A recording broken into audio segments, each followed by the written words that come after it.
What is up, guys? Welcome back to the channel. Today I'm going to be showing you another DIY on how to get multiple input sources into one microphone or one input source in Mac OS. Now this also works with Mac OS X, the older version of Mac OS, and all you need is the built-in app or application that comes with Mac is Audio MIDI Setup.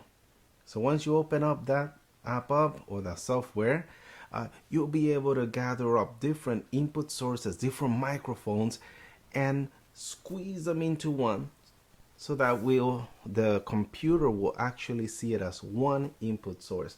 Meaning, if you have a Zoom meeting and maybe you want to synchronize different microphones or different input sources, like in the background, I have a piano here.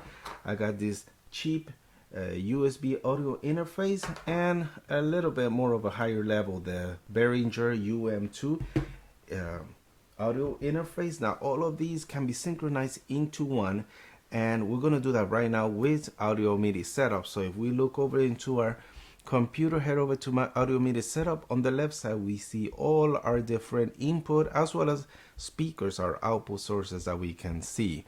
Let's go ahead and join them all together so that they become one microphone. The way we do that is we head over to the bottom left corner in the plus sign, and we want to create an aggregate device. Aggregate is just gonna bundle up together different multiple input sources, and all we gotta do is inside the aggregate device, once you select it, on the right side of the menu or on the window, we see all our sources, our audio sources, whether they're in or out.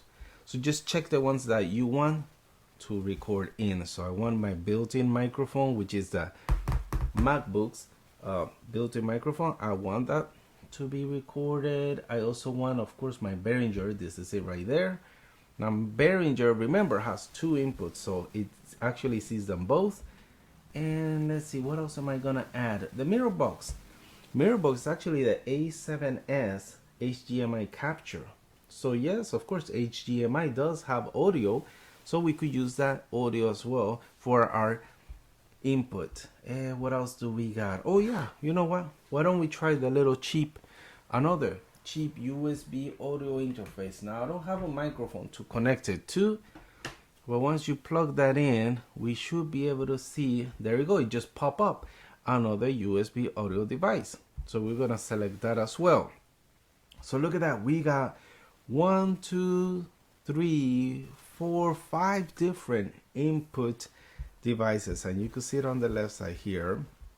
Now we have our different input sources all aggregated. I don't know if that's a verb.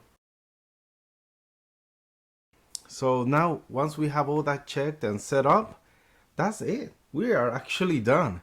If we just close this window, if we open up any other software, we will be able to see it as an input source.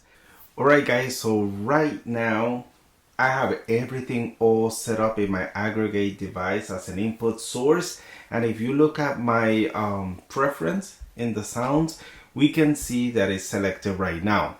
So this is crazy. Remember, we got like 5 different inputs all at once. So here's my Audio Technica mic. I'm gonna tap it so you get some noise.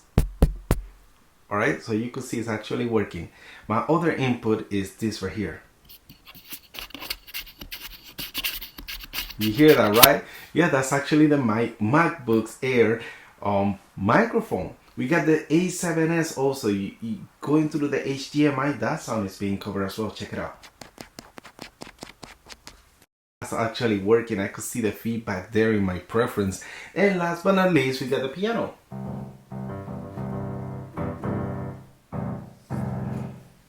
Sweet! All the devices, the various input devices that I actually put together as an aggregate device, I could see my actual input level going up and down, so everything is working as planned. So pretty cool. And that's it. When you go to your software, any software that you use, all you have to do is select the aggregate device as your input source. And this also works the same for output devices. You could aggregate different multiple output sources, doesn't matter what it is, you could all group them together and the MacBook will synchronize them all into one output source. So that is really convenient when we use softwares like Zoom, Skype, Hangouts, any other communicating software that we might have, or even like GarageBand. It's a great way to synchronize multiple inputs and outputs, so that way you could use for your streaming. Alright, so if this hint was really helpful for you guys, I really appreciate a thumbs up. Thumbs down will do just as fine as well. But thank you so much for watching, and don't forget to subscribe for more DIY review videos and how to here in JPR Tech. So I'll see you guys on the next one. Peace.